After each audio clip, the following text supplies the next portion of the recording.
Welcome to the KM092 Hi there. We're going to San Diego this time, aren't we? Awesome. I like San Diego. Yeah, and this is episode 92 of our Beekeeping podcast.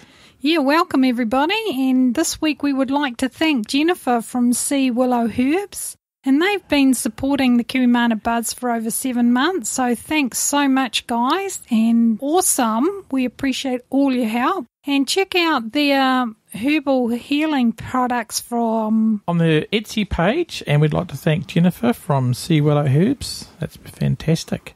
Yeah, it's great stuff. Thanks for supporting us, Jennifer. And we appreciate all our supporters. Yes, definitely. And if you value what we do...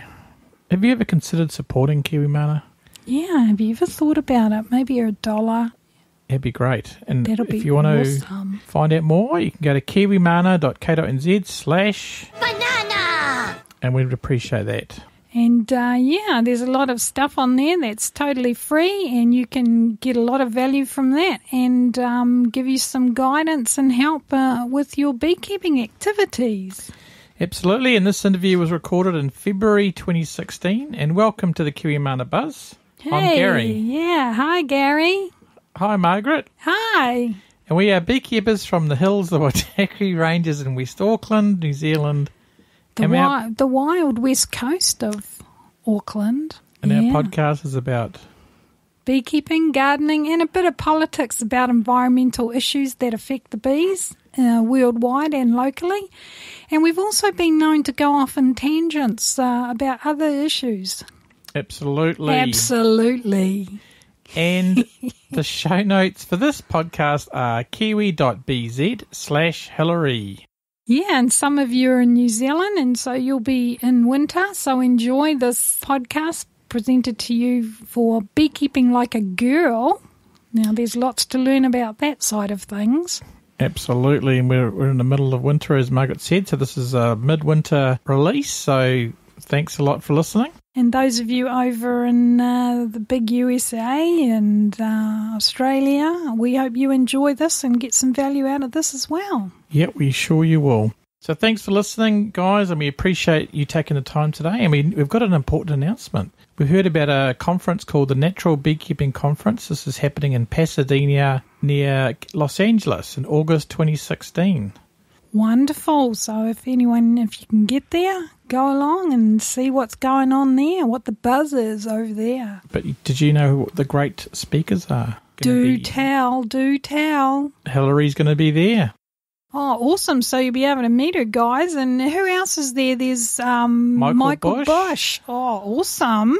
Dee Lusby. Wow. Les Crowder and also Sam Comfort. And there's a few other people there. Awesome. So these are people that you want to listen to, guys. That's right. And this has been organised by Rob and Chelsea McFarlane from Honey Love. And we have them on the phone. So I'm going to give her a call to talk about this. What is it?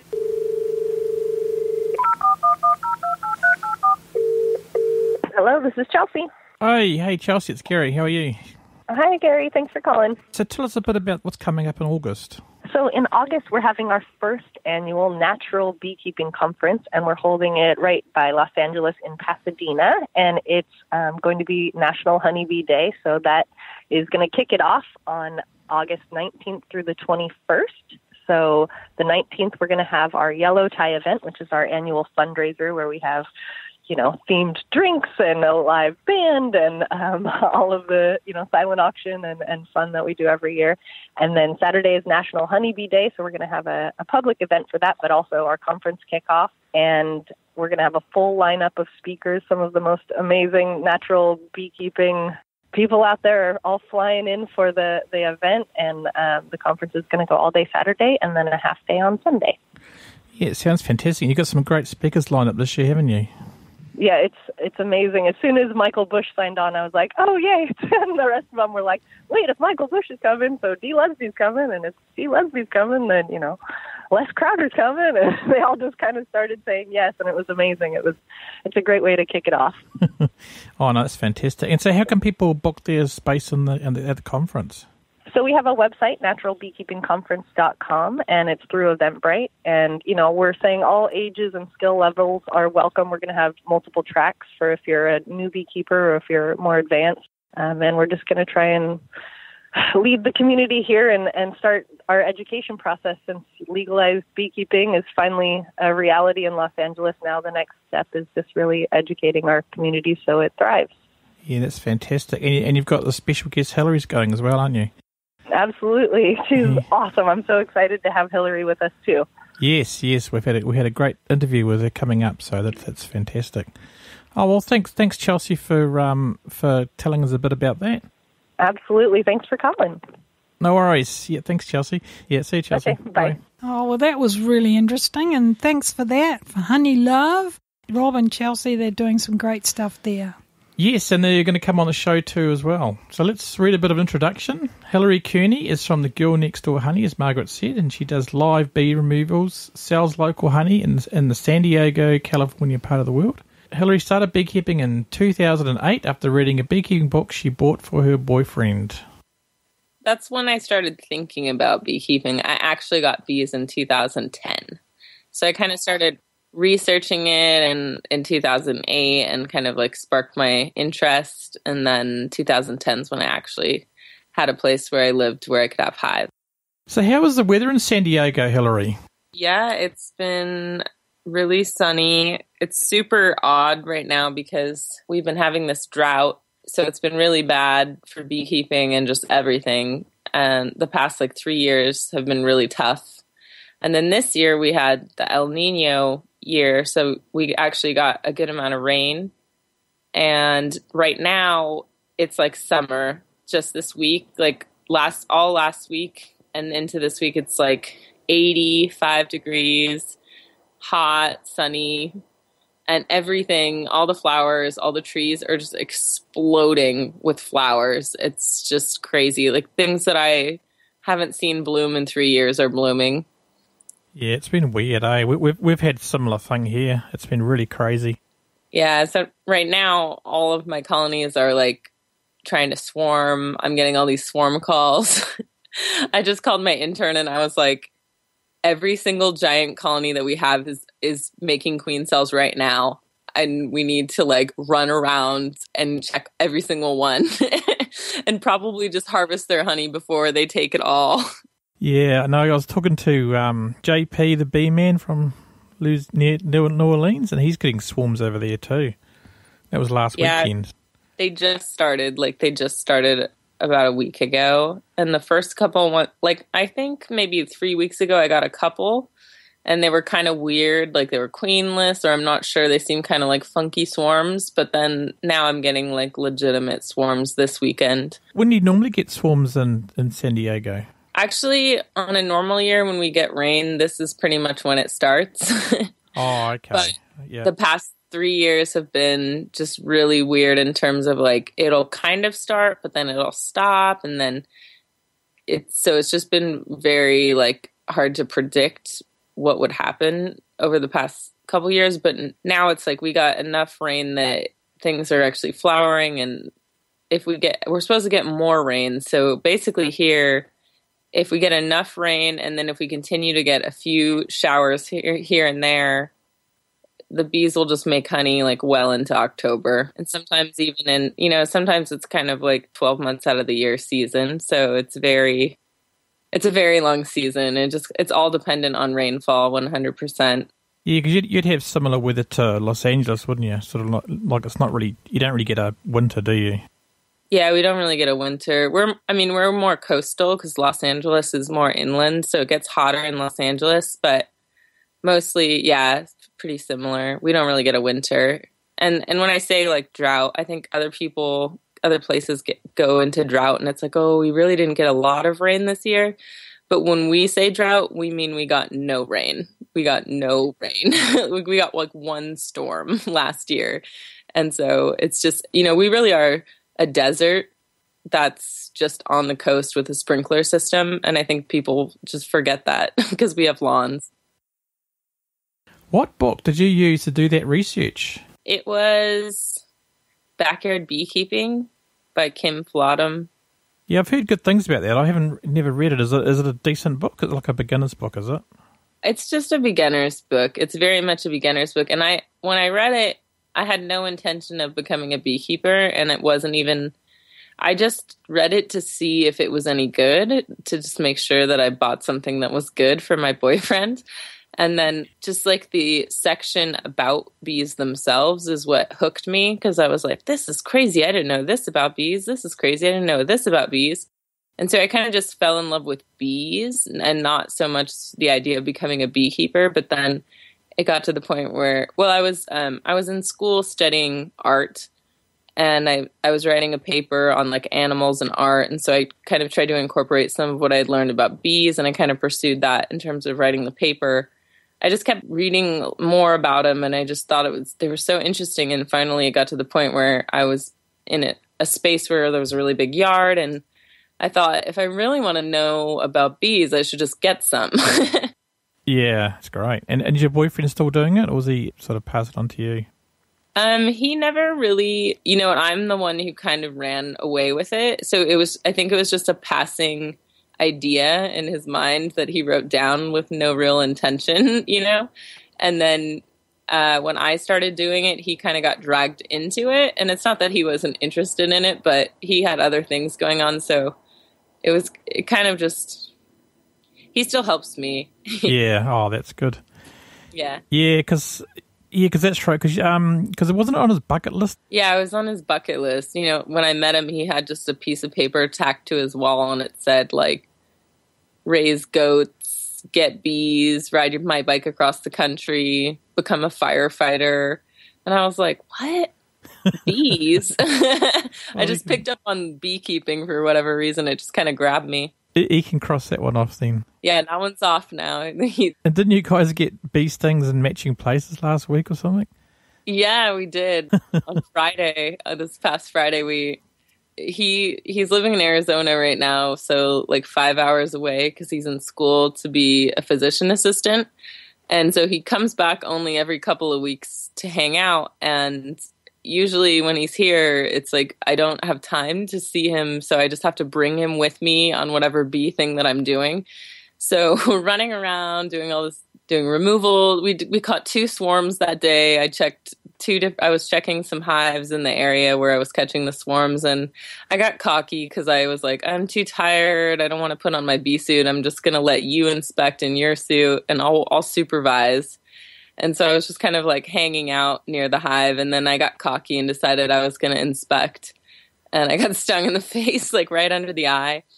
And then the next place we went to inspect the next hive, he was actually wearing his suit, but he forgot to zip it up, and one got inside the hood with him and stung him right in the same place under the eye, like an hour later. Oh, wow. Yeah, it's weird, eh? How it's done this, roughly in the same place, because I saw that on your Instagram account. Yeah, interesting. Yeah, it was really just random. Yeah, and you've got a fantastic Instagram account there, so I'll encourage you. I'll put the link in the show notes for everyone to go and have a look at it. It's great. Thanks. And how did you come up with the name Girl Next Door Honey? When I started getting into bees, at first I was just catching, I was just keeping bees, catching swarms and that kind of thing. And then everyone found out that I was doing it. And then word got out that I was a beekeeper. And then all of a sudden it was like everybody had a bee problem that they needed help with. And so I ended up with just having like too many hives in the space. And so people started saying, oh, you can put hives in my yard, or you can put hives in my yard. And then I had a friend who had started a landscaping business, like a sustainable landscaping business. And he said, you know what? I bet you could turn this into a business and put bees in people's yards and take care of them, and they would pay you. And I was like, oh, that's kind of a crazy idea. Maybe I could. I'm already doing it. Maybe someone would pay me.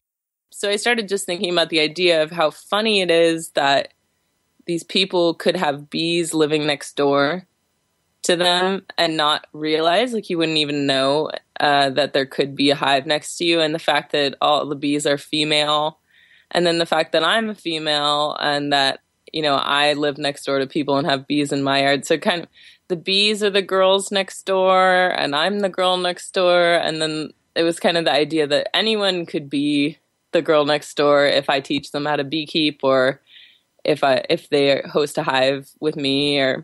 So it's kind of this idea of the funniness of this unexpected, I don't know, having bees next door to you. Oh, no, it's a great name. Yeah, because when you started beekeeping, was it illegal to have bees in San Diego? Yeah, it was. Oh, wow. So you kind of had to be did you have to be a bit more covert then, or it didn't really matter? Yeah, so I was trying to hide it at first. I didn't want anyone to know. I didn't want any of the neighbors to know because I was worried that they wouldn't like it. But then, it was like one day I was walking down the street and one of the neighbors just shouts across the street. She's like, "Hey, Hilary, how are your bees?" And I'm just like, what? How did she find out? It's like my dad told her or something. And it was like pretty soon everybody knew about it and everybody thought it was cool. Nobody cared. I even went on the news a couple of times as someone who was illegally keeping bees. Did they blur your face out and alter your voice? No, but I did make them use a different name. So a ton of people like saw me on the news and they're like, "They got your name wrong." And I was like, "No, I asked them to because I was paranoid." No, that wasn't me. Someone else. Oh, that's fantastic. What's your funniest beekeeping experience that you'd like to share with our listeners? Gosh. So many. Maybe funny in retrospect. Well, it's not really about me. It's about my dad and my boyfriend. One of our hives swarmed into a tree, and I was busy. I was running around like doing another removal or something, so I couldn't deal with it. So I just got the text from my dad saying one of the hives swarmed. It's in the tree. And I was like, well, can you guys just catch it? I don't have time, and they didn't do it and they procrastinated and then they waited till dark. And I was like, what are you doing? You have to get the swarm. And they're like, yeah, we're going to do it at night. And I was that's the worst time to do it, isn't it? I know. And I was like, I really think that's a bad idea. And it happened to be like a much colder night than it usually is. And they were actually pretty high in the tree. So they had to climb up the tree to get him, or they had a big ladder set up. And so they actually ended up procrastinating until like 1 a.m. before they decided to do this. And I was like, I'm going to bed. You guys just do this. Good luck. I'm not helping. And so my dad, his backyard goes down a hill. So there's a big, patio up above, and everybody around them, all the neighbors have a similar yard and they all meet at the bottom. So anyone in their backyard at the top could just look down and see everything that's happening. And my dad had set up all these spotlights shining on them at 1 a.m. down the bottom of this hill. And they're climbing up in the tree to get the bees. And of course, everything goes wrong. They drop the bees. They don't go in their box. And they just fall all over the ground. And then it's cold, so they don't want to fly, and it's night. So they're just crawl up. So they're just trying to crawl up. And so my dad didn't tuck their pants into their boots. So bees just crawled right up their pants, and they have bees all in their pants. And so the two of them had to take off their pants. I just really like to imagine them down there at 1 a.m, taking off their pants with the spotlights on them. Have you got the YouTube link for this video? I know. I wish I had this on YouTube. It would be very popular, I think. Yeah. Oh, that's so did they learn anything from the experience? I don't know. I learned that I was right, that it's not a great idea to try and catch a swarm at night. I think they maybe learned to tuck their pants into their boots. Yeah. I think, to be honest, any kind of work with bees at night is just crazy. I hate it. But I learned a really cool trick, actually. If you use a red light, they can't see it. So they don't like go berserk and fly at your lights if you have to work at night. So you can use like a red filter on it. Yeah, I know some queen breeders that do that. They have them in their queen houses. Yeah, it's a good idea. It's really good for if you're doing a removal and like if you have to close them up at night. A lot of times you go to close them up and they all try to come out and attack you because you've got your light. But if you use the red light, then they don't come out at all. It's great. Yeah, no, I think those headlamps are great, but if you use a white light one, like I did once, and I thought, I just put these wet supers back on the hive at night, and they just went flying straight for my forehead. Oh, it stings. But it's you learn, eh? I mean, I've actually met beginners that they actually do their inspections at night, and they go, really? And they go, yeah, they're really aggressive. I go, yeah, funny that. And they're into that? They're like, oh, that's what we want. Yeah, I know. I says, all the angry bees are back home at night.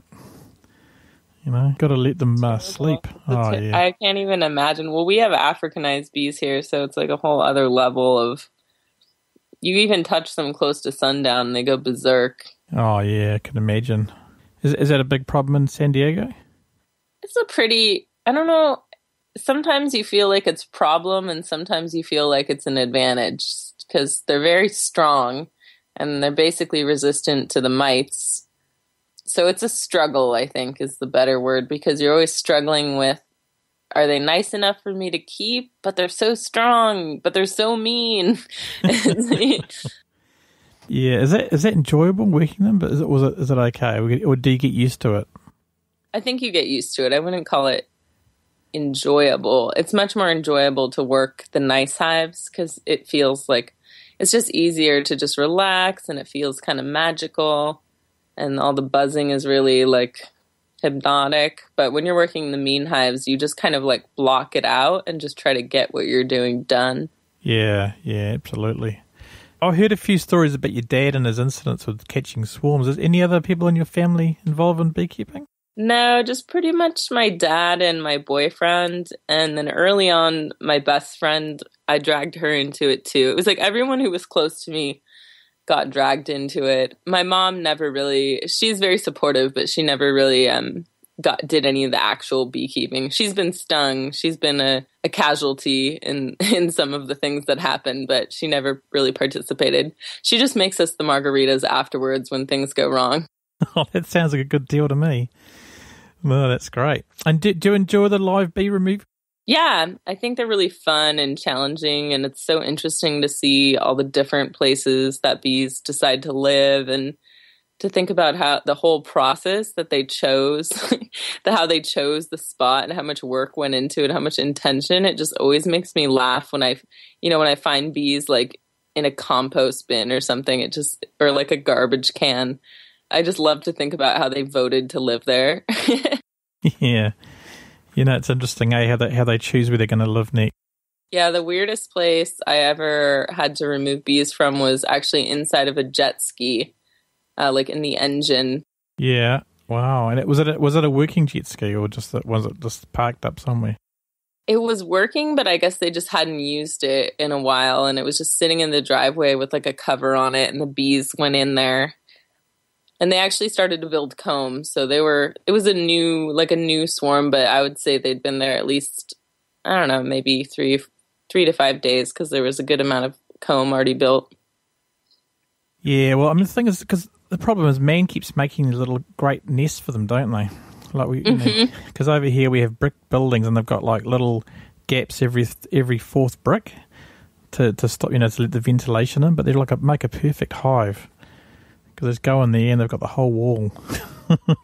Here, they really like the owl boxes. Everybody hangs these owl boxes in their trees for the owls to nest in. And then they're just perfect bee boxes. And they're usually really high up in the tree. So it's just a disaster waiting to happen, because they get very heavy, once they're filled with honey. They're like a couple 100 pounds sometimes. And then all it takes is a little windstorm to you have a bee bomb in your tree. Yeah, I guess do they actually fall out sometimes as well, do they? Oh, yeah. Yeah. Depending on how they were mounted. Oh, absolutely. Do you mainly have Langstroth hives there? I mostly do. I really like the top bar hives also, and I manage a few of them, but I mostly have all Langstroths, just because doing the removals, it's so difficult to attach the combs to the top bar hive bars. It's much easier with the Langstroth frames. Yeah, because I've got somewhere to put the rubber band around, eh?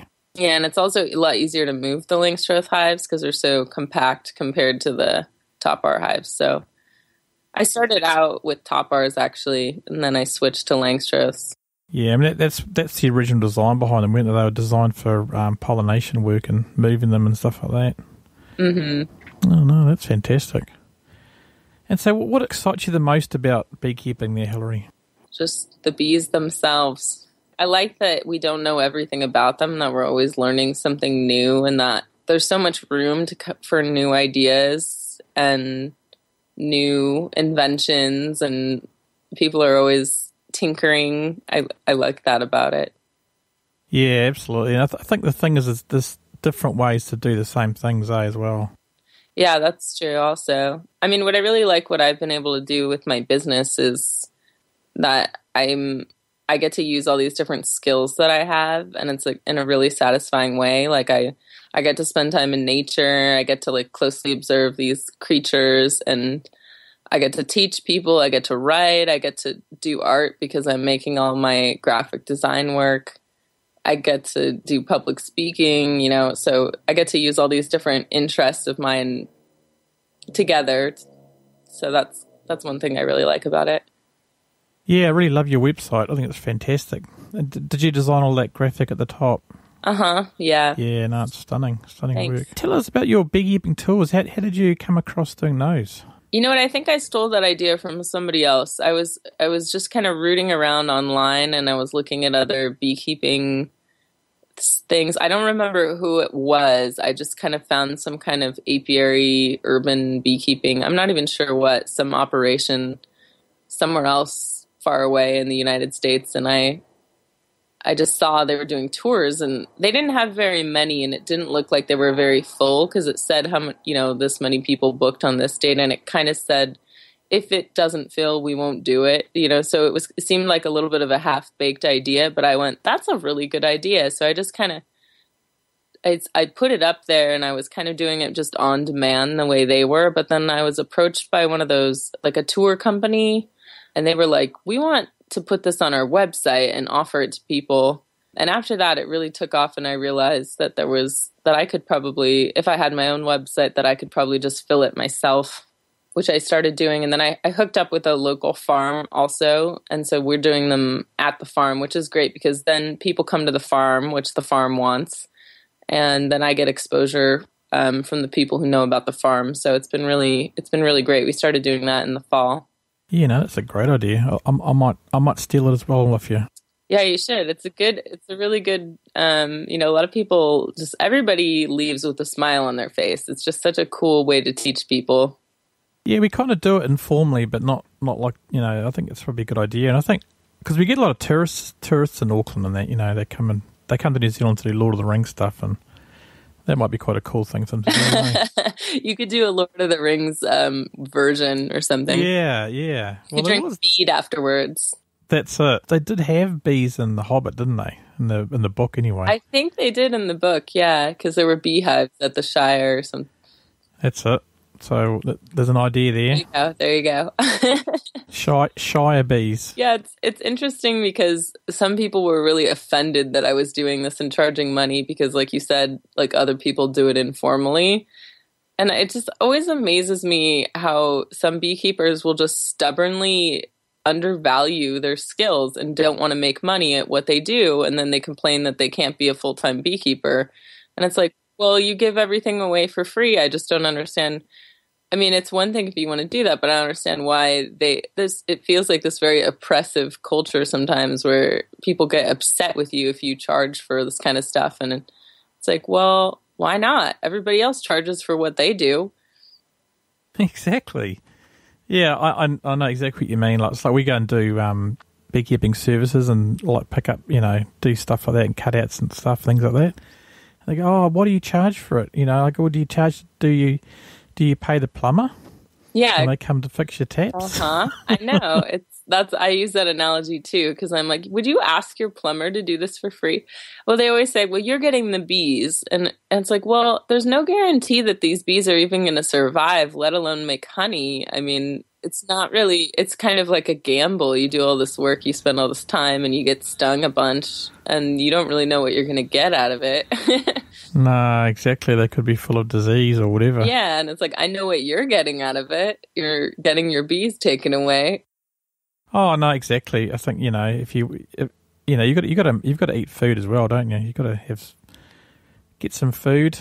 One thing is that the people who do hire me are the best people. They're just the best customers that you could possibly have because they're the coolest people that go out of their way to save bees or go out of their way to go on a beehive tour or they want to become beekeepers. They're just the best. They're just the coolest people. And I really get spoiled when I run across someone who's not a nice person. I don't know how to handle it anymore because I'm just around all these great people all the time. Yeah, I find the same thing, that most people that are, they call you about bees trying to save them and stuff like that, or they're beekeepers themselves, they seem to be a different level of people, eh? Yeah, it's a nice sorting out system. Yeah, and the grumpy ones are quite rare, thankfully. Yeah, sometimes you can turn the grumpy ones around, though. You just start teaching them a little bit, and they change their mind. Yeah, absolutely. They turn out to be kindred spirits after all. And so let's go back in time now. Before you started beekeeping, what's one bit of advice you'd give yourself if you could travel back before you had your first bees? Oh, I guess I would have told myself to buy a bee suit sooner because when I first started, for probably the first year, I didn't even own a bee suit. And what I would do is I would wear like 3 layers of clothes and I would just stuff on my hair and like a hat. And I would just hope that I wouldn't get stung in the face.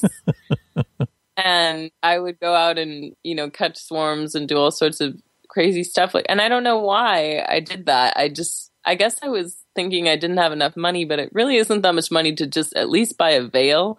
So I guess I would have told myself to just go ahead and buy a bee suit. Yeah, if you're just starting out, just get a veil, or you can even make one with like netting, like curtain netting on top of your head or something. But I didn't even try to make one. My dad used to wear a welding mask and then he would wrap like a sheet around his head. Oh, that's a good idea. And like have the clear bit, you mean? No, not the dark one. Yeah. It was just ridiculous. I remember when we finally bought suits, I was like, why did I wait so long? Yeah. Oh, absolutely. I know. We bought ours pretty much soon after we got started. So yeah, it's a good idea. So, the San Diego area, what do you think is the biggest issue facing the area at the moment? Do you have a lot of issues? I suppose you've got a lot of drought issues, with California. Really? Just the drought. Yeah, the drought is like the biggest thing right now. And then, always prevalent is the neonicotinoids. That's what I worry about. Yeah. Have you got a lot of agriculture in the area? There is a lot of agriculture in the area. My hives, thankfully, most of them are not near them. But, unfortunately, that pesticide is in a lot of home products. It's in all the nursery plants that people buy as well. And most people are unaware of it. And so every once in a while, I'm kind of in a unique position, I think, because I have a lot of little micro apiaries all over the city. So I get to see just the difference between just certain areas and others. And there's just certain neighborhoods or places where I just cannot keep bees alive. I just can't keep them alive. They just start crashing and they just slowly crash. And so I really think that in those areas, there's someone nearby using the pesticide in either heavy amount or I don't know what, but one of them is near commercial farms. And I looked up what they grow. It's like all bee crops. It's all the kind of crops that bees would go to. And they're definitely conventional. So I know for sure that they're probably, using the pesticide. And the bees are definitely close enough that they're going there. So I feel like very certain about that one. But then when it's in a neighborhood, you always hope it's not true or that it'll stop. It's hard because you lose like 3 colonies and then you go, should I try again here? Should I give up on this location? I'm not sure. Yeah. But that's kind of part of what I know, but it's kind of part of my system is that I try to galvanize the people who are hosting to go out and talk to their neighbors and get them to not use the pesticide. So it's part of the reason that I'm doing it is that it gives these people a reason to start that conversation and educate the people around them and hopefully create a ripple effect. But at a certain point, I've canvassed neighborhoods before where we lost bees to like outright pesticide poisoning where like half the hive died right away. And, no one ever wants to admit to it. So you never know who was using it and if they stopped or not. Well, the thing is, it could be a mile and a half away, couldn't it? Yeah, exactly. Yeah, I think the thing is people have got no idea, and they think because it's sold at a hardware shop like a Home Depot or whatever, they think it's safe. Yeah, and the problem with especially like the bear products is that they are marketed as an all-in-one care product. So a lot of people buy them and use them and don't even realize that there is a pesticide in them. They think they're just some kind of fertilizer health product. So that's the other thing that I have found is just the way that they're marketed, it's not that clear that it's actually a pesticide. It's crazy. You need to get some of those stickers. I'll have to resurrect that idea, because we used to get these little stickers and it said, "These kill bees," or the picture of like a dying bee. Yeah, I made some. And we used to go to the shop and stick them on the packets. Did you organize that? Did it go well? No, it wasn't me. I did it a couple of times, but no, it wasn't me that organised it. It was someone in England did it. I was trying to do it here. I couldn't get enough people. I feel like if I'm going to do it, I want to get on the news, so that it actually has an impact. But I talked to a lawyer. She said if you use a sticker, then it counts as vandalism. But if you just put like a tag on the shelf that could be removed, then then that's not vandalism. So I think they can kick you out of the store, but I don't think they can press charges. So that's what I made all these little tags, and then actually we might do it soon, because I was just talking to one of my hosts who were having pesticide problems, we think, and there's a Home Depot nearby. So we're talking about doing it at least just at our local Home Depot. Yeah, absolutely. Yeah, because they've said they're going to stop selling neonicotinoid-based plants there, by 2018. Yeah, but that still doesn't stop the sprays, Yeah, it doesn't. Well, in the end, what I'm worried about is we don't know how long it stays in the environment. So even if we stopped using it today, how long will it have an effect? In some studies, it's about 25 years. Really? That's what I think is so annoying about the conversation surrounding the EU banning it, because everybody's like, well, it's been a year and a half and the bees aren't bouncing back. It's like, well, they are actually. It all depends which website you read. But yeah. It's like number one, it wasn't a full ban, it was a partial ban. Number two, it's only been a year. How can you tell anything? Yeah, they need to do it for 25 years, really. Yeah. Now, if you go back to our archives, there's an interview with Hank Tenicus, and he's a toxicologist from the Netherlands, and he talks about it. It's really interesting. Oh, okay. I'll have to listen to that. It's really scary, but it's interesting to know. Yes, that's freak, but it's good. He's done a lot of studies with their effects on like fish and bird life and stuff like that, because it's it's killing and the effects whole on them. Yeah, like it's actually just sort of destroying the food chain. Right. Well, it makes sense. Yeah, absolutely. It's shocking. Yeah, and so you do a lot of training as well, eh? Yeah, that's a lot of what I do is beekeeping classes. So I do classes every month. So I have an introduction class that I do every month. And then I just started doing an online version of it, actually, which has been pretty cool to be able to teach people, who follow me on Instagram and stuff, sign up. So I've been trying to do those a little bit more often. And then I do like a whole series of hands-on classes. And I actually, if you complete, all my classes, certain number, you meet like a goal, and then I give you a little certificate saying you are certified in my eyes. Oh, that's awesome. Oh, that's a cool idea. Yeah, because that's the problem, mate. Because if you have a lot of like readers and stuff out, not near you, they can't do the courses. That's really good. So is that like a video series, or how does that work? Yeah, well, it's not a video series. I do it live. So I do like a screen share and then a live lecture. So that's what the intro class that I do in person is just a 3-hour lecture. And so I basically just recreated that only online with like a screen share of the slideshow. And then I'm lecturing over it. And then people type their questions to me. And then I answer them, throughout the lecture. So it's cool because I kept posting like, oh, we're doing an intro class. And so many people kept saying, oh, I wish I was in San Diego. I so wish I could take your class. And someday I'll have to take your class and come to San Diego. And then I thought, well, why don't we do the class? We'll just do it online. It wouldn't really be that different. No, that's a great idea. And so what do you think is the biggest mistake a lot of beginners make? God, there's so many. Treating or... No, no. Treating is like that's a choice. That's not a mistake. Yeah, absolutely. But I think that, I wrote this whole blog post on it, actually, is like the 10 biggest mistakes that you can make. And now I can't remember any of them now that you've asked me this question.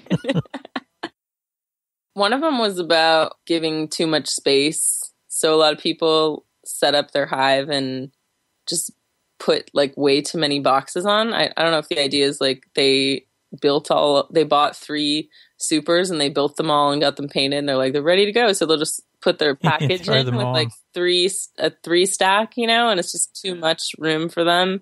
And you get a chimney of honey in the middle. Yeah, or not recognizing like when they're queenless. I think the biggest mistake is probably just that people don't get help. They just try to learn themselves, and they miss out on so many great resources that are out there, like podcasts like this, and blogs and forums and local classes and beekeeping groups, and they try to do it alone, and then they struggle, and they just kind of give up after they fail a couple times. So I think part of it is like people not seeking out the resources that they really need to succeed. Yeah, absolutely. I mean, there's heaps of stuff out there now, eh? So, but I think there's a lot of people they're still wary about computer stuff, I think, which is sad. That's true. But it's like YouTube is amazing. When I first started learning, that's how I learned how to do bee removals, is just watching YouTube videos, actually. Yeah, have you watched any of JP's ones? No, I don't really watch them anymore. I don't have any time, but just when I was like first learning, I used to just watch. That was like, if I needed to learn how to do something, I would watch how to do it on YouTube first, and then I would try to do it. Yeah, absolutely. I think it's a great idea. And you can also do like, how to split a hive and how to count mites and all sorts of stuff, eh? It's great. Yeah, it's like whenever you have a question, you just go on YouTube and you're going to find a video answer. You don't even have to read anymore. But some things, it's like just easier to see. Like catching a swarm, it's harder to explain how do I catch a swarm. So like in my intro class, I just show a video of me catching a swarm. Yeah, now some things definitely are more visual, eh? And some things, and I think the other thing is all people, they learn differently. Some people like reading, some like watching, and some like listening, and, just sort of have a combination of all those things, eh? Yeah, that's true also. I like to learn all sorts of different ways, but that's been one thing that's been really fun about teaching, is just figuring out new ways to reach people and try to be dynamic so that everyone's, accessing the learning in a different way. Yeah, absolutely. Yeah, and as you say, podcasts are fantastic. Okay, I thought of another one. Yeah, everyone subscribe. I get so many people, beginners, who leave frames out of their boxes. Oh, yeah, with honey on them. It drives me crazy. No, they let's say they have a 10-frame box, and they'll just put like 6 frames in because they'll think, okay, the bees aren't going to use all the frames right away. And then by the time they open it, it's like, okay, now you have like 4 pieces of comb attached to your roof, and they all break and fall down, and it's a big mess. And it's a waste of resources too, eh? Yeah, and then you have to figure out how to tie it back in. And when you're a beginner, you have no idea what you're doing, so you just get completely overwhelmed at that point. And it's not just beginners, because Margaret, my partner, did the same thing. Does she do that? Well, she had one. It was like a 3-box one, and there was no frames on the one side except for the very top box. So when she pulled it out, it was 3 boxes high. Oh my gosh! Some people do that deliberately, though, because it makes for the healthier bees. Like they'll pull the bottom off of their frame and then let it go too deep long. Yeah, I know a lot of worry hive people do that. Yeah, they just do it like one giant piece, though. Yeah, I know. Is that? Oh, I just think they'd break. Hey, if you're opening them too hard, if you're pulling them out, the chance of them breaking is quite high. Yeah, that's the problem with that whole thing. I heard this was something that I thought was really interesting. I never will probably have to try this because I don't live anywhere where we have real winters, but I read somewhere somebody was deliberately letting them cross comb in the whole bottom deep. So they just let them go wild. They took out all the foundation, just let them, no comb guides or anything, just let them build completely crossed. And then let them overwinter, just never touched the bottom box, only manipulated the upper supers. And the idea was that in winter, that letting them build how they wanted to, having the combs closer together or whatever formation they made was somehow allowed them to overwinter better. Okay. I was like, that seems really smart. I mean, I can never test it because I don't live anywhere cold, but it seems like an interesting idea. Yeah, the only problem in New Zealand, that'd be illegal because you've got to be able to inspect them for AFB and stuff. I hear people referencing this. Do you actually have people come around to check your hives? Yeah, randomly. Yeah, people do come around and check your hives, but it's not very often. Really? But you've got to. Yeah, you've got to put an inspection in every 12 months to say that they're all okay. We don't have that here. We don't have the government doesn't have a big enough budget to worry about us. It's funny, but I think in New Jersey, because I'm friends with Kevin, the guy that does the Beekeepers Corner one. Mm-hmm. I think they have inspectors that come around. I think it's different everywhere, but like most places that they just don't have the budget to do that, to have the kind of resources to do that. They're talking about trying to do it, but I don't know how they're gonna. Our roads have so many potholes. It's like, how can they afford to just send random people around to check hives? But yeah, I know. But it'd be a good job for a beekeeper, wouldn't it? Yeah, if they hire a beekeeper, it seems like they always hire someone who isn't a beekeeper. Well, yeah, they'll learn pretty quick, won't they? If you're inspecting hives all day. But yeah, no, I think it's a great idea, but as you say, it would cost a lot, eh? Especially, how many beekeepers are they in San Diego? I don't know. We're not all registered because we're paranoid about that happening. People don't want it. Do you pay? Do you have to pay for registration there? Not really, no. If you have more than 10 hives, you have to pay the state of California. Makes you pay $10, which is not a big deal. Oh, that sounds like here. We pay about $11. But if you have less than 10, you don't have to pay anything. Oh, okay. Oh, we pay about 11 or 12 for each apiary, which you can have up to 11 hives. Oh, like per location? Yeah, per location. I'm really glad we don't have that rule here. That would be expensive for me. Yeah, I think that money goes to the AFB part of the government that does all the AFB checking. Yeah. But yeah, no, because you've got you host the hives at people's houses, eh? I think I have like 25 different locations where I keep my hives. But I only have like 2-3 hives at each location. Some of them I'll just have one even, Yeah, I just looking at your photos on Instagram. Do you use a wax guide, or how do you do your foundation? I take a paint stick. So I don't do any foundation. I just do comb guides.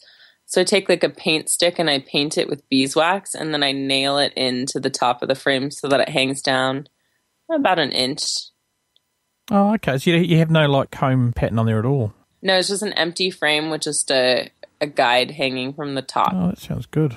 And that works really well? It works pretty well, yeah. Especially if you paint the guide with beeswax, then it's pretty, you always get those troublesome bees that just are stubborn and they want to cross no matter what. But for the most part, it works pretty great. I don't have a lot of problems with it, but I'm so used to cutting and manipulating comb because I do so many cutouts that it doesn't faze me if I have to do it in my regular hives. And you're treatment free as well? Yep. Oh, that's good. And is that working well? It works better with the mean bees. But yeah, it works pretty good. I do whenever I try to buy like nice bees, I'm always experimenting like requeening with other treatment-free queens that are supposedly nice to try and bring in some nicer genetics, but it seems very hit or miss when you buy from a breeder. Half the time they're great and half the time they crash and burn from mites. Yeah, I think it all depends what they're breeding them for, eh? And a lot of, if they're breeding them for good honey producers or friendly bees. And yeah, I don't know. Do you find the aggressive bees sort of get rid of the mites quicker, or are they just never a problem in their hives? They're just not a problem. I don't know. I guess it's not that there aren't mites in those hives, because there are. It's just that they never let it get to a level where they actually collapse from it or even see any deterioration, really. unless there's some other combination of like they're starving and they have mites or something like that. When there's two things, then it has an effect on them. But for the most part, they can just really take care of themselves. Oh, that's fantastic. And so what's your plans for the next season, Hilary? Probably, well, we've had something happen locally where one of the big producers who was selling a lot of starter colonies is not going to sell starter colonies this year. So I'm thinking there's this huge vacuum now, this huge demand. There already was a huge demand, but it's even worse now. And a lot of the people who want to buy starter colonies are already my students. So I'm thinking I'm probably going to look into making some nukes more aggressively so that I can sell them to my students so people can get bees and get started. Oh, I think if you can tie that in with your courses, that'll be really good because you can sort of mentor them as they go along. And so you probably get less questions anyway. So I think it's a good strategy. Yeah, so I'm actually I'm going to require that people, if I sell to you have to take at least 2 classes with me because I don't want to just send my bees off to die, you know? Nah, yeah, exactly. No, that's a great idea. No, I know what you mean. It's just sad when you know this. We call them here bee havers, and you don't really want to sell your bees to them, do you? Yeah, I know, and I feel like it's funny to think about the kind of division between people who are more serious beekeepers and people who are either hobbyists or just starting, and you don't know what they're going to be yet. But there's this real dislike for each other between the commercial beekeepers and the hobbyist beekeepers. And I don't really know where I fall anymore on that line because on the one hand, I'm not really a hobbyist anymore because it's my full-time business, but I'm not doing the pollination work like the commercial guys are. So I don't really fit in with them. And I spend all my time with these new beekeepers teaching them. So I have sympathy for them. But at the same time, I relate to the more experienced beekeepers, and they're annoyed. They get annoyed with some of the new beekeepers and the mistakes they make, and having to answer the same question a million times. So it's kind of like I don't know where I fit anymore. Well, just don't try and fit anywhere, Hilary. Just be yourself. I want some friends. Well, be your friend. You can just be the girl next door. That's what you are. So, oh no, that's fantastic. I really appreciate you coming along today. And so, how can the people out there stay in touch with what you're doing? What's the best way for them to see what's happening over there? I really think Instagram is probably the best because I post a lot every day, and I update basically real time. So if you see me post a picture of a swarm, it's probably because I just caught that swarm and I'm waiting for them to gather. So if you want to follow what I'm doing, it's that's it. And it's fun because people are sometimes people end up telling stories in the comments and that kind of thing. Oh, yeah. I know exactly what it's like. Yeah. And there's some good discussions that happen on there sometimes too. But I also just started doing Periscope.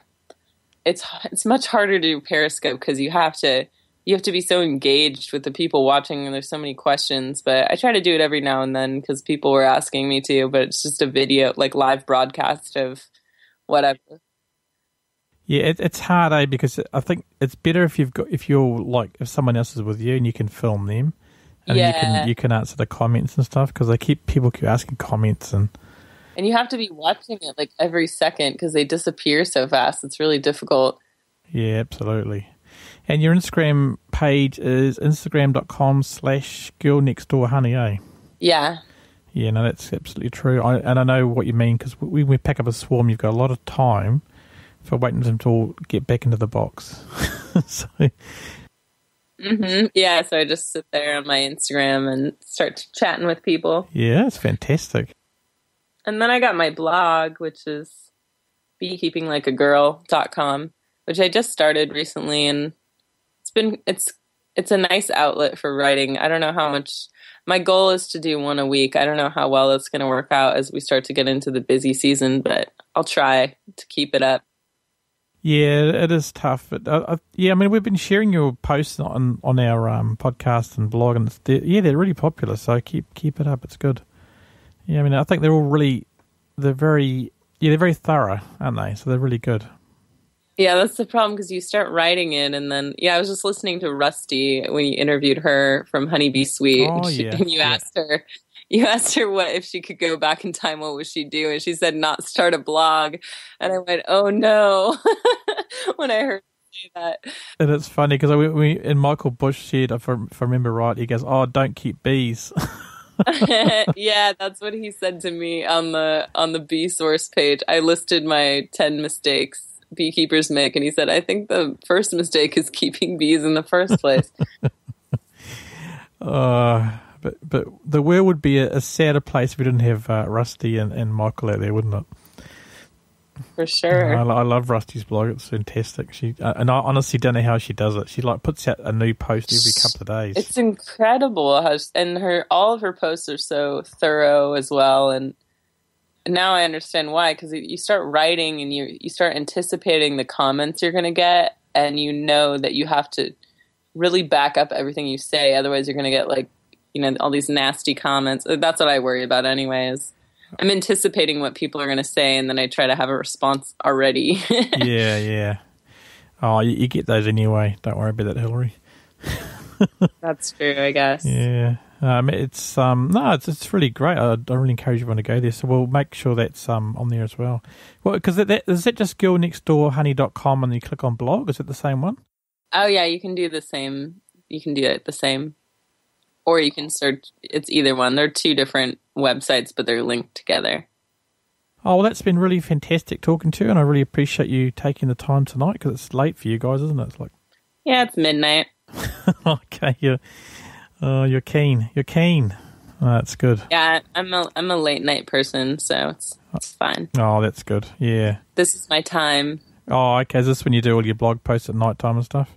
if I have the brain power left. Thanks for coming. It's been fantastic. And yeah, thank you. We'll leave all those links will be in the show notes. It'll be kiwi.bz/Hilary. And so check that out. Thanks for listening, guys.